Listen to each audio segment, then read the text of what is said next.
Pagbalik sa gusaling diplomatiko, nagtipon-tipon ang lahat sa paligid ng bilog na mesa upang talakayin ang mga karanasan sa araw na iyon. Matapos matikman ang mga inuming chaos, sa unang pagkakataon, pinuri nilang lahat si Evelyn. Binanggit ni Amy na si Evelyn ay isang mataas na gumising na mangkukulam din, at ang kanyang mga inumin ay hindi kapani-pani walang masarap. Sinabi niya kay number 76 na sayang hindi niya ito naranasan. Sa halip na ipagpatuloy ang usapan tulad ng karaniwan niyang ginagawa, huminga ng malalim si number 76 at saka naglabas ng isang subway. Same time niyang sinabi sa lahat na siya ay isang nakaligtas na mangkukulam ng tequila mula sa nakatagong labyrinth ruin, at ang kanyang tunay na pangalan ay Phyllis. Ang tunay na dahilan kung bakit siya narito ay upang makausap ang Panginoon ng lungsod ng Neverwinter. Nanlaki ang mga mata ni Amy at ng iba pa sa hindi makapaniwala na parang akala nila ay maaaring mali ang kanilang narinig. Sa kabila ng kanilang paunang pagkagulat, natuwa silang malaman na si number 76 ay isang mangkukulam tulad nila. Curiously, tinanong ni Broken Sword kung ang Phyllis ang kanyang tunay na pangalan, na tinanguan niya. Nagkakaiba-iba ang reaksyon sa grupo, gayunpaman, si Amy lamang ang nanatiling tahimik. Di nagtagal, dumating si Wendy sa gusaling diplomatiko at inihatid si Phyllis sa kastilyo, kung saan agad niyang nakilala si Roland at ilang iba pang mangkukulam na nakatayo sa likuran niya. Inilagay ni Phyllis ang kanyang kamay sa kanyang dibdib, bahagyang yumuko, at ipinakilala ang kanyang sarili, inihayag ang kanyang tunay na pangalan at layunin. Si Roland, na nabrief na ni Nightingale tungkol sa sitwasyon ni number 76, ay lubos na interesado sa nakatagong kasaysayan mula 400 taon na ang nakalilipas. Inanyayahan ni Roland si Phyllis na maupo para sa isang masusing talakayan. Pinainom ni Roland sa kanya ang isang tasa ng tsaa, at bago magsimula ang talakayan, binigyang diin niya ang kahalagahan ng mas mahusay na pag-unawa sa isa't isa kung magkakaisa sila laban sa mga demonyo. Ang kanyang unang tanong ay tungkol sa kung paano nahati ang Federation sa dalawang paksayon. Ano ang tunay na dahilan na nagtulak sa paksayon na lumikha ng simbahan upang walang tigil na habulin ang mga mangkukulam, bakit nila hinahabol ang kanilang sariling uri? Nasa isip ni Roland ang tanong na ito, lalo na matapos malaman ang tungkol sa pagkakaroon ng perpektong anyo ng Judgment Army. Lubos na nagulat si Phyllis sa tanong, ngunit nagsimula pa rin siyang sagutin ito. Ipinaliwanag niya na bago pumasok sa labyrinth ruins sa ilalim ng lupa, walang sino man ang makahuhula na magiging ganito ang mga bagay-bagay.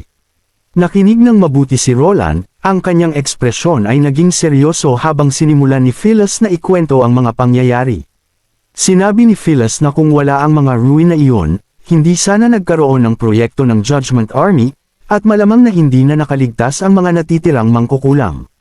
Sa kasamaang palad, huli na nila itong natuklasan. Ayon kay Phyllis, nakakita rin sila ng paraan upang ilipat ang mga kaluluwa. Sa parehong oras, natuklasan din nila ang iba pang bagay. Dahil sa mga natuklasang ito, nagkaroon ng hindi pagkakaunawaan sa pagitan ng dalawang pinuno na sina Natalia at Acres, na humantong sa kalaunan sa paghihiwalay. Curious si Roland tungkol sa tinatawag na iba pang bagay. Ano nga ba ang kanilang natagpuan sa mga guho? Gayunpaman, umiling si Phyllis, sinasabing hindi niya ito maaaring ibunyag maliban na lamang kung mahahanap ni Roland ang napili. Pagkatapos, personal siyang kakausapin ni Lady Pasha. Hindi pamilyar si Roland sa pangalan, lumabas na si Pasha ang susunod sa linya para sa nangungunang 3 upuan ng Federation at isang mapagkakatiwalaang pinuno sa mga nakaligtas na mangkukulam ng tequila. Hindi pa rin naiintindihan ni Roland kung bakit nagkahiwalay ang mga paksayon.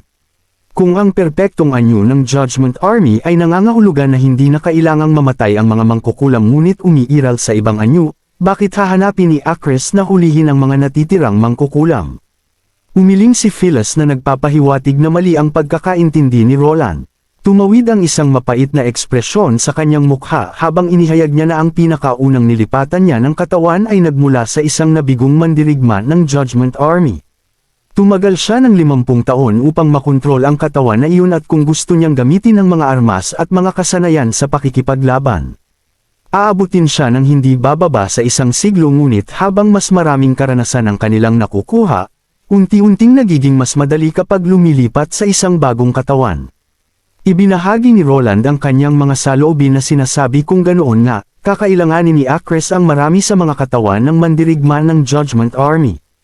Tumango si Phyllis na nagpapaliwanag na kapag ang isang mangkukulam ay lumilipat ng kanilang mga kaluluwa sa isang mandirigma ng Judgment Army ay palaging mas malakas sa bawat aspeto kaysa sa isang bagong mandirigma upang ipagpatuloy ang pag-iipon ng karanasan sa pakikipaglaban at lakas. Mas maraming katawan ang kailangan para sa paglipat ng kaluluwa kaya ang mga katawan na ito ay maaari lamang ibigay ng mas mahina na mga mangkukulam sa makatuwid ay kailangan ni Acres na maging ganap na pinuno sa gitna ng mga mangkukulam na nagpapahintulot sa kanya na gawing mga materyales na maaaring itapon ang mga mahina na mangkukulam. Ipinikit ni Phyllis ang kanyang mga mata, at nagtapos na sa ilalim ng banta ng paparating na ikatlong banal na digmaan. Nakuha ni Acres ang lahat ng nangungunang mataas na gumising na mga mangkukulam upang suportahan siya. Karamihan sa mga itaas na echelon ng federasyon ay naaprubahan din ang kanyang mga pamamaraan kung hindi dahil sa mga bagong natuklasan sa mga guho. Ang proyekto ng hukbo ng Judgment Army ay magiging tanging mabubuhay na diskarte sa kaligtasan. Nag-isip-isip si Roland sandali batay sa kanyang dating pag-unawa sa hukbo ng Judgment Army at kung ano ang minsang sinabi ni Ash. Halos walang pagkakaiba sa lakas, bilis at reaksyon sa pagitan ng isang pambihirang mangkukulam o isang mandirigma ng Judgment Army. Ang tanging pagkakaiba ay ang katalinuhan. Kung ang isang mandirigma ng Judgment Army ay nagtataglay ng katalinuhan ng isang mangkukulam kasama ang daan-daang taon ng karanasan sa pakikipaglaban at halos walang hanggang buhay, ito ay magiging nakakatakot. Na napagtanto ni Roland na kung sila ay nakatagpo ng hukbo ng Judgment Army sa simbahan sa panahon ng labanan. Ilang buwan na ang nakalilipas, ang kinalabasan ng digmaan ay maaaring naiiba. Pagkatapos ay tinanong niya si Phyllis kung gaano karaming mandirigma ng Judgment Army ang pinlano ni Acres na i-produce bago ang pulang buwan. Mapait na sumagot si Phyllis na lahat sila ay pinlano ni Acres na gawing mangkukulam sa mga mandirigma ng Judgment Army. Upang itaboy ang mga demonyo. Noong una, naisip ni Roland kung gaano kasama ang ideyang ito, at sa parehong oras ay hindi niya naisip na posible ito. At naisip niya na walang sapat na sisidlan na nakalaan para sa paglipat ng kaluluwa. Tumango si Phyllis at binanggit na mayroong isa pang paraan upang mapanatili ang mga kaluluwa. Unang ililipat nila ang mga kaluluwa ng mangkukulam sa isang ibang lalagyan, at pagkatapos ay kung ano ang kanilang tinatawag na hibernate. Nalulungkot niyang ibinalita na, maaari lamang siyang magbigay ng karagdagang impormasyon kapag pumayag si Pasha. Ginawa nitong mahirap para kay Roland na ipagpatuloy ang talakayan. Lubhang malihim si Phyllis tungkol sa mahahalagang impormasyon at hindi malinaw kung paano mapapabagsak ng pinili ang mga demonyo. Sa ilang kadahilanan, gusto lang niyang hanapin muna ang piniling ito. Sumang-ayon si Roland na tumulong upang mahanap ang piniling isa. Nagsimulang ipaliwanag ni Phyllis kung paano hahanapin ang pinili gamit ang isang singsing. Nang maglaon sa hapon, tinipon ni Roland ang lahat ng mga mangkukulam sa likod ng hardin. Pinangunahan ni Wendy, dumaan sila sa isang koridor na nabuo ng mga puno ng oliba patungo sa isang maliit na bakuran. Ang unang mangkukulam na sinubukan ay si Agatha. Matapos obserbahan, umiling si Phyllis, hindi si Agatha. Pagkatapos ng pagsubok, hindi umalis si Agatha sa koridor. Umaasa siyang maobserbahan kasama si Phyllis dahil interesado rin siya sa mga resulta. Pagkatapos ay magalang na gumawa si Phyllis ng isang tradisyonal na paggalang kay Agatha. Nagpapasalamat sa kanyang tiwala at tulong. Susunod ay si Echo, pagkatapos ay si Leaf, at panghuli si Anna. Wala sa kanila ang pinili. Bagamat ang ilan sa mga liwanag na dumaan sa singsing ay napakakahanga-hanga. Malayo pa rin sila sa liwanag na naobserbahan niya noong nakaraang gabi sa loob ng kastilyo. Nakakapanibago ito kay Agatha dahil hindi gagamitin ng mga mangkukulam ang kanilang mga kapangyarihan sa kanilang mga silid sa gabi. Matapos mag-isip ng ilang sandali, naisip niya ang isang bagay at hiniling kay Phyllis na ibigay sa kanya ang singsing. Kung ang taong ito ay talagang nasa loob ng kastilyo, alam ni Agatha na hindi papayagan ni Nightingale na makapasok si Phyllis sa lugar ng kastilyo sa gabi. Kung ang pinili ay talagang nasa kastilyo, tutulungan siya ni Agatha na hanapin ito. Mabilis na lumipas ang gabi, halos hindi makatulog si Phyllis, nasabik na hinihintay ang mga resulta. Dumating sina Wendy at Agatha sa gusaling diplomatiko, natagpuan ang maliwanag na ilaw na sinabi ni Phyllis. Ngunit hindi sigurado kung ito ay nagpapahiwatig ng pinili. Halos mapatalon si Phyllis sa tuwa. Kumbinsido na walang alinlangan na iyon ang pinili. Masigla niyang tinanong kung ang tao ay isang mataas na mulat na mangkukulam at gusto niyang malaman ang pangalan niya. Gayunpaman, hindi kaagad sumagot ang dalawa, sa halip ay nagpakita ng halo ng pagkalibang at pagkapahiya. Umubo pa si Agatha ng ilang beses, marahil ay nagpapahiwatig ng isang bagay.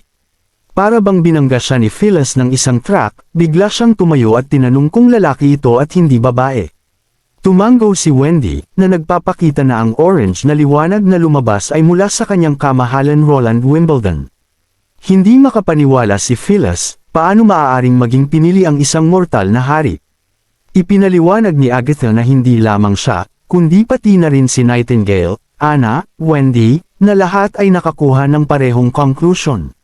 Sinubukan ni Agatha si Roland gamit ang ilang magic stone, gayunpaman, lumabas na walang magic energy si Roland. Tinanong ni Wendy kung ang pinili ay kailangang maging isang mangkukulam. Kung si Roland ay maaaring maging isang bayani na makakapagpabagsak sa mga demonyo, hindi ito magiging ganoon kasama. Pagkatapos ng lahat, dagdag niya na may ngiti. Lumubog ang puso ni Phyllis, iginiit na hindi pa siya nakakakita ng anumang orange na liwanag mula kay Roland dati. Tumango si Agatha, na nagpapaliwanag na marahil nawala ang ilaw. Nang magising si Roland, posibleng dahil kay Zero at sa mundo ng panaginip. Hindi pamilyar si Phyllis sa mga bagay na ito, nakinig siya habang maikling ipinaliwanag ni Wendy ang pagkakakilanlan ni Zero at nag-isip na maaaring ang singsing ay nagkamali dahil dito. Iminungkahi ni Wendy na kung gusto ni Phyllis na i-verify, maaari nilang subukan muli sa tanghali habang siya ay natutulog. Matapos mag-isip ng ilang sandali, kinuha ni Phyllis ang singsing. Desidido na makita ito para sa kanyang sarili. Sa oras ng tanghalian, dinala ng mga mangkukulam si Phyllis sa silid tulugan ni Roland, kung saan nasaksihan niya mismo ang orange na ilaw. Dahil sa labis na pagkabigla, sumigaw siya at pagkatapos ay nawala ng malay.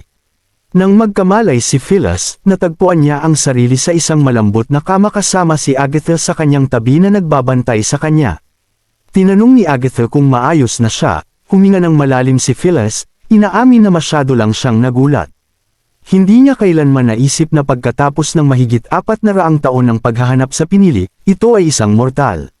Nang makita ang kanyang ekspresyon, dahan-dahan sinabi niyang maaaring kailangan nilang muling isaalang-alang ang kanilang pananaw sa pinili at maging mas bukas ang isip. Tumingin si Phyllis sa kanya ng komplikado, kinuyam ang kanyang kamao, natatakot sa isa pang pagkabigo pagkatapos ng dalawa magkakasunod na pagkatalo sa banal na digmaan. Ito na ang huling pagkakataon nila. Ginulo siya ni Agatha. Masigasig na sinasabi na kung ganoon nga, kung gayon ay maaari na nilang talunin ang mga demonyo ng isang beses para sa lahat. Hindi alam ni Agatha kung ano ang kanilang natagpuan o nakita sa mga guho o kung bakit sina Phyllis at ang mga mangkukulam ng Tekira itinuring ang kanilang mga pag-asa dito. Sa halip na mga hindi mahuhulaan na bagay na ito, bakit hindi maniwala kay Roland? Nakita ni Agatha kung paano pinamunuan ni Roland ang mga mangkukulam at mga mortal, patuloy na lumilikha ng mga sandata na may kakayahang talunin ang mga demonyo. Sa lakas ng lahat, naniniwala siya na kahit na ang mga mortal ay maaaring malampasan ang mga demonyo. Tumingin si Phyllis sa kanya, gustong tumugon, ngunit natagpuan niya ang kanyang sarili na walang imak pagkatapos makita ang tiwala sa mukha ni Agatha. Iminungkahi ni Agatha na marahil dapat na masaksihan ni Phyllis at ng iba pang mga mangkukulam ng Tekira ang tunay na kapangyarihan ni Roland at ang susi na hawak niya. Naguluhan si Phyllis tungkol sa kung anong mga susi ang tinutukoy ni Agatha. Ngumiti si Agatha habang sinasabi na tinawag ito ni Roland na Key of Arts. Umakyat si Roland sa mga pader ng lungsod, kung saan binati siya ng mga sundalo ng unang hukbo. Iniulat ni Axe na medyo tahimik ang mga bagay-bagay kamakailan, na ang mga halimaw na demonyo ay lumilitaw lamang sa maliliit na kawon. Tumango si Roland, pagkatapos ay ibinahagi niya ang kanyang plano na magtanghal ng demonstrasyon ng kanyan sa mga pader ng lungsod sa susunod na ilang araw. Nais niyang maging napakasikat nito, ngunit nang hindi masyadong maaksaya. Nag-isip sandali si Axe bago nagtanong kung balak ni Roland na magpanggap. Hindi napigilan ni Roland ang tumawa, at napansin niyang mas nakikilala na siya ni Axe. Umiling siya at sinabing marahil hindi lubos na masasabing pagpapanggap, ngunit plano niyang paghaluin ang katotohanan sa ilang ilusyon. Gamit ang live ammunition para sa precision shooting at pre-buried gunpowder para sa pagpapakita ng firepower. Tinanong niya kung naiintindihan ni Axe ang kanyang plano, kung saan agad na tumango si Axe. Inilarawan ni Roland ang kanyang ideya, binibigyang diin ang kahalagahan ng paggawa ng huling pagsabog ang pinaka-espectacular, kung saan maaaring maghanda si Axe ng dagdag na gunpowder. Napag-isip-isip ni Roland ang mga pangyayari sa umaga, at medyo nakakatawa ito sa kanya. Nagising siya at nakita niyang nakahandusay sa lupa si Phyllis sa tabi niya. Marahil pagkatapos ng 400 taon ng mahigpit na paghahanap, upang matuklasan lamang na isang mortal ang napiling isa na kanyang hinahanap ay mahirap unawain para sa kanya. Umaasa siya na ang ehersisyo ng kanya na ito ay maaaring makatulong na baguhin ang pananaw ni Phyllis. Nagpahayag si Axe ng ilang pag-aalala na maaaring humantong ito sa maling pagkakaunawa ng batalyon ng artillery tungkol sa mga tunay na kakayahan ng kanyan sa mga susunod na labanan. Winawagayway ni Roland ang pag-aalala, at ipinaliwanag na handa na siyang i-phase out ang mga luma na ito. Mga baril na pulbera, tulad ng pinakamaagang 12-pound field gun, na hindi na angkop para sa hinaharap na labanan. Masigla niyang binanggit na mayroon na siyang mga plano para sa susunod na henerasyon ng mga armas. Marami na siyang blueprint ng armas na handa na, ngunit una, gusto niyang lumikha ng isang maraming portable na armas na maaaring dalhin ng ilang tao, may malaking lakas ng firepower. Simple sa construction, at madaling gamitin. Ang armas na nasa isip ni Roland ay walang iba kundi ang mortar. Nang gabi, pumunta si Roland sa kwarto ni Anna. Pagkatapos kumatok sa pintuan ng kanyang kwarto at pumasok, maingat niyang binuhat siya mula sa likod at dinala siya sa kama, kung saan sila humiga. Nais ni Roland na ipagpatuloy ang pag-uusap niya kay Anna tungkol sa mundo ng panaginip at ang kanyang nakaraang buhay. Alam ni Anna na palagi siyang naghihintay sa kanya magsalita. Hindi siya pinilit at palaging mahinahong naghihintay na magbahagi. Kaya, ngayong gabi, nagpasya si Roland na huwag nang itago ang anumang bagay sa kanya, na balak niyang ibahagi ang lahat ngayong gabi. Sinimulan ni Roland na ipaliwanag na ang mundo ng panaginip ay itinayo batay sa kanyang mga alaala mula sa ibang mundo. Tila nabasa ni Anna ang kanyang isip at tinanong kung saan nakatira si Roland sa kanyang panaginip. Inilarawan niya ito bilang isang matangkad na gusali, katulad ng isang apartment kung saan maraming tao ang magkakasama. Bawat isa ay may katamtamang laki na suite. Binanggit niya na ang kanyang kwarto ay ibinahagi sa isang tao na hindi mo mahuhulaan. Biglang nagtanong si Anna kung si Zero iyon. Nagulat si Roland at umubo, nagtataka kung paano niya nahulaan iyon.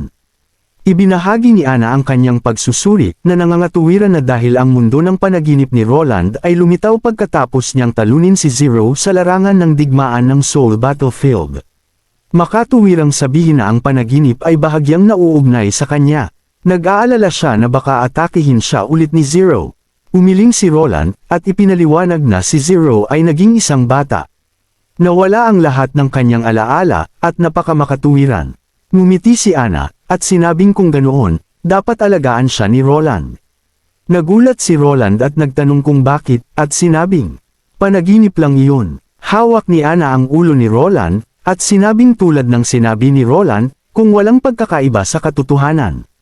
Bakit pa ito ituturing bilang isang panaginip? Namangha si Roland sa natatanging paraan ni Anna ng pag-iisip at ipinagpatuloy ang kanilang pag-uusap.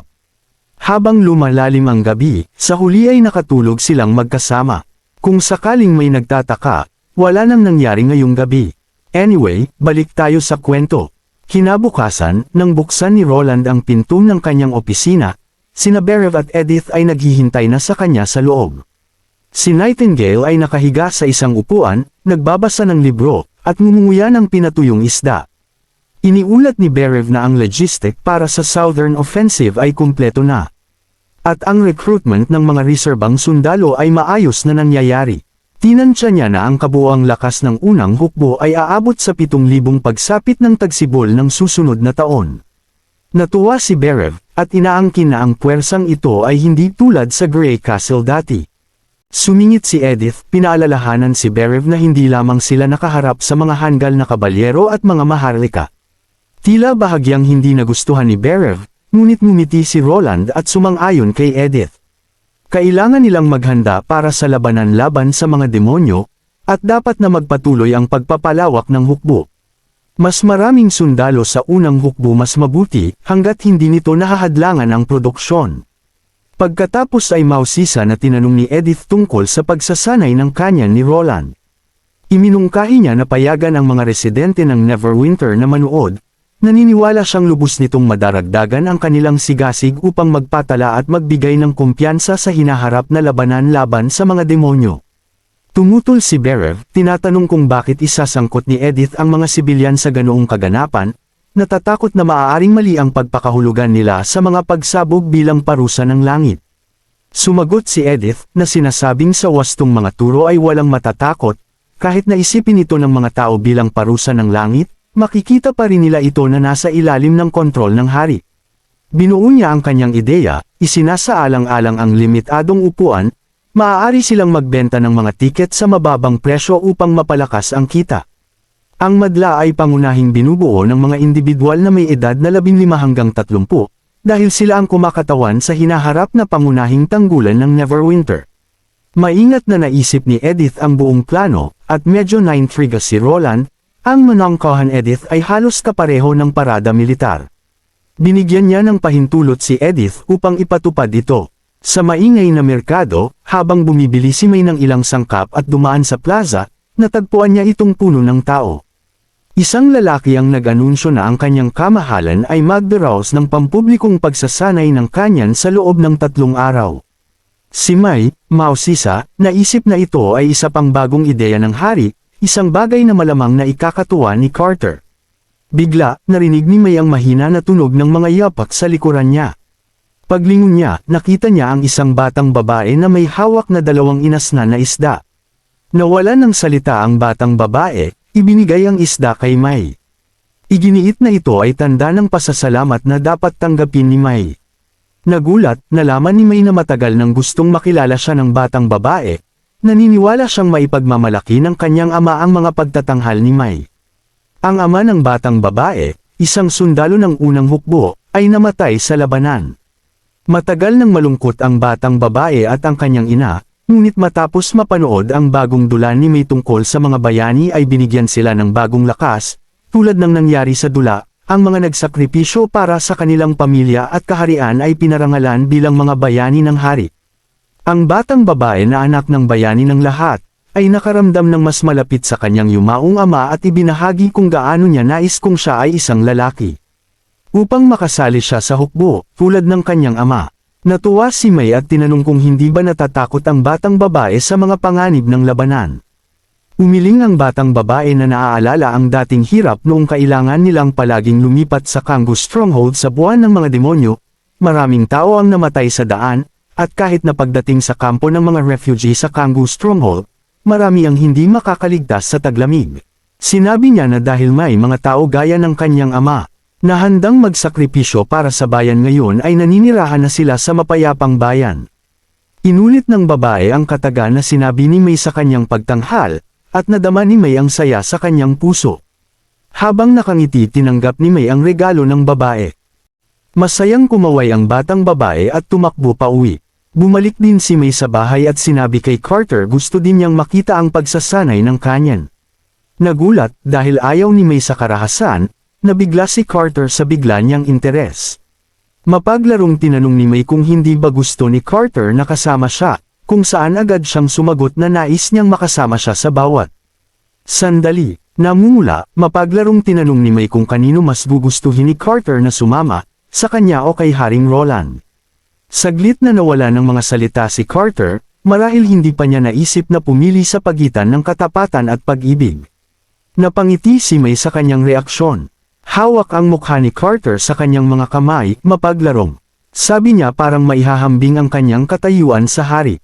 Bigla, nakaramdam ng pagkahilo si May at nagmadaling pumunta sa palikuran, iniwan si Carter na nag-aalala. Naisip niya na baka nahawaan siya ng sipon at mabilis na nagbihis upang tawagin si Lily. Pinigilan siya ni May, isang pahiwatig ng pamumula sa kanyang mga pisngi, na nagpapahiwatig ng iba. Iminungkahi niya na maaaring hilingin ni Carter ang tulong ni Sylvie. Nang mapagtanto kung ano ang nangyayari, ang mga mata ni Carter nagningning, at dali-dali siyang lumabas. Hinawakan ni May ang kanyang tiyan, iniisip ang batang babae na nakilala niya ng hapon na iyon. Ito siguro ang pakiramdam ng pag-asa, naisip niya. Kinabukasan, nalaman ni Roland ang balita ng pagbubuntis ni May sa pantalan, binati niya ang nasa sabik na si Carter, pinaalalahanan siya huwag alalahanin ang kanyang mga tungkulin at nangako sa kanya ng mahabang bakasyon bago ipanganak ang sanggol. Nagningning ang mukha ni Carter sa tuwa. Bigla, napagtanto ni Roland ang isang mahalagang isyu, mayroon bang midwife ang Neverwinter? Nagtataka ang punong kabalyero, tinanong kung ano yun dahil ngayon niya lang narinig ang terminong midwife.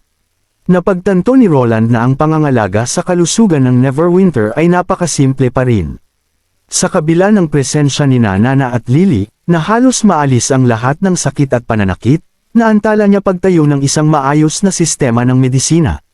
Ngunit ngayon, na may daan-daang libong residente, isang maayos ang sistema ng medisina ay higit na kailangan. Tiniyak ni Carter kay Roland na huwag mag-alala tungkol sa kanyang sitwasyon, binabanggit ang kapatid ni Roland ay malapit nang dumating.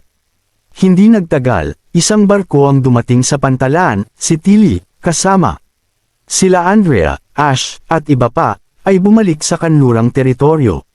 Tinanggal ni Tilly ang kanyang hood at binati si Roland. Pagkatapos ay sabik na tumalon si Andrea, tinanong si Roland kung magkakaroon ng salo-salo sa pagtanggap ngayong gabi. Ang kanyang boses na puno ng pag-asam. Umubo si Ash ng 2 beses, pinapaalalahanan si Andrea na tandaan ang kanyang mga asal.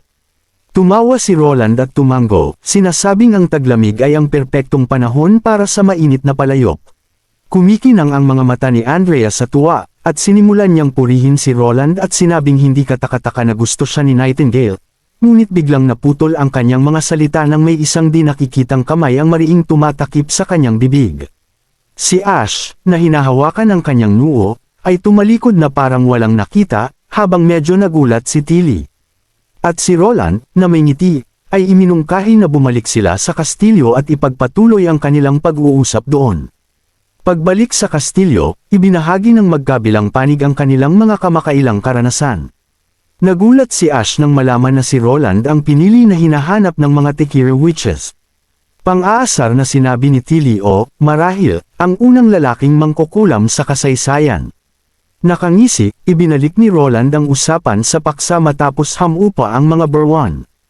Ipinaliwanag niya na ang tinatawag na pinili ay isang termino lamang na ginamit ng mga Tekir Witches at ang mga detalye ng kanilang instrumento at kung paano ito gumagana sa mundo ay hindi pa alam.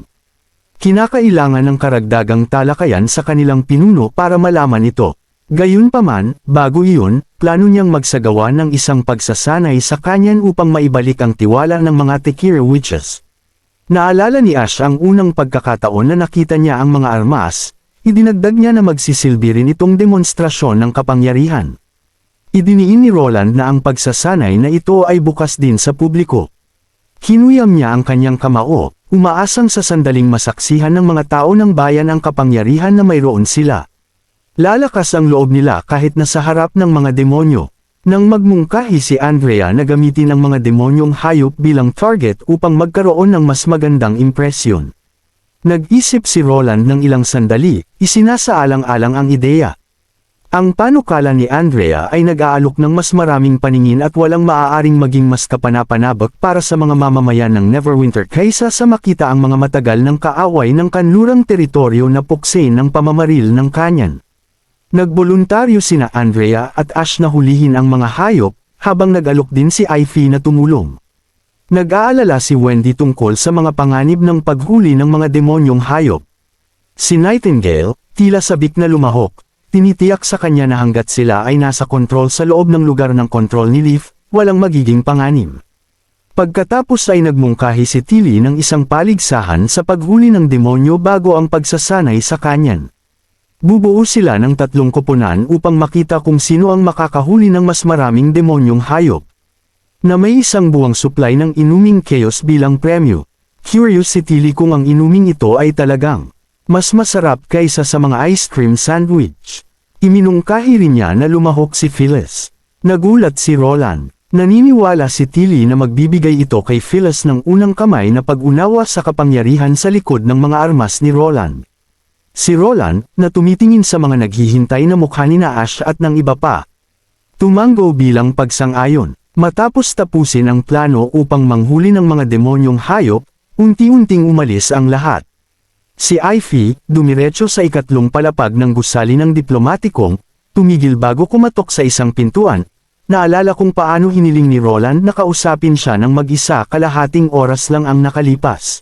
Sa isang mahinahon na tono, ipinaalala ni Roland kay Ivy ang tungkol sa kanyang kaibigan na si Annie, na binanggit niya bago sumali sa Blood Form. Tumango si Ivy, nagtataka kung bakit niya ito binabanggit. Pagkatapos ay inihayag ni Roland na sa mga mangkukulam mula sa Wolfheart, mayroong isang nagngangalang Annie na ang kwento ay halos kapareho ng Annie na sinabi ni Ivy. Nanlaki ang mga mata ni Ivy sa pagkabigla at hindi makapaniwala, bumubulong, totoo ba ito? Ang kanyang ekspresyon ay isang halo ng kagalakan at pagkakasala, tila natatakot na baka hindi siya patawarin ni Annie. Binigyan siya ni Roland ng numero ng silid ni Annie at iniwan ito kay Ivy upang magpasya kung ano ang gagawin. Pinili ni Roland na huwag gawing sorpresa ito, dahil hindi niya sigurado ang damdamin ni Annie kay Ivy. Nasa isip ang numero ng silid, dahan daw ang lumapit si Ivy sa pintuan. Ang kanyang mga hakbang ay tumigil habang papalapit siya. Ang takot sa posibleng hindi pagpapatawad ni Annie ay mabigat sa kanya. Paano kung hindi siya mapatawad ni Annie? Ano ang gagawin niya? Tumayo sa pintuan, nag-atubili si Ivy na kumatok. Bigla, nagpakita sina Shadowfeather at Nightfall. Alam kong magiging ganito ka, sabi ni Shadowfeather. Habang tila hinihingal si Nightfall mula sa pagtakbo. Tila nag-aalala sila kay Ivy. Narinig ni na Shadowfeather at Nightfall ang bahagi ng pag-uusap ni Ivy kay Roland. Na sinasabing syempre kailangan nilang alagaan si Ivy, nagbiro tungkol sa pagbabantay sa pintuan at paglock nito sakaling subukan ni Roland na pilitin si Ivy. Napangiti si Ivy nang walang magawa, sinasabing paano matatawag iyon ni Shadowfeather na pag-aalaga. Ang mga biro ay nagparamdam sa kanya ng bahagyang ginhawa. Nagtatanong siya ng biro kung dumating sila upang pagtawanan siya, kung saan nagkibit balikat si Shadowfeather na may ngiti. Habang nag-aalinlangan si Ivy, biglang tinapik ni Shadowfeather ang pintuan ng ilang beses at mabilis na tumakbo palayo. Nainiwan si Ivy na nagulat ngunit walang magawa kundi harapin kung ano ang nasa likod ng pintuan. Pagkatapos ay lumingon si Shadowfeather kay Ivy, pinapayuhan siyang sabihin lamang ang nasa isip niya.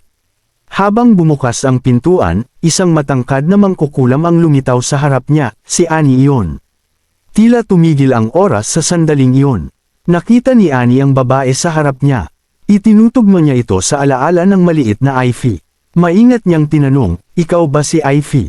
Naramdaman ni Ivy na parang bumalik siya sa nakaraan. Muling naging walang magawa at naglilibot na batang babae. Tumulo ang mga luha sa kanyang mukha, nag-flash ang mga alaala sa kanyang isipan. Hindi na niya napigilan ang sarili, niyakap ni Ivy si Annie, unang humikbi ng mahina, pagkatapos ay umiyak ng malakas. Paulit-ulit na humihingi ng tawad sa kanya. Gulat man sa una si Annie nang buksan niya ang pinto. Hindi niya agad nakilala ang mangkukulam na nakatayo sa labas, kahit na pamilyar ang itsura nito. Nang yakapin siya ni Ivy, umiiyak at humihingi ng tawad, doon lamang nakilala ni Annie. Nakita niya kung gaano kaliit at duwag si Ivy noon, paano kaya kaya ng napakaduwag na batang babae na.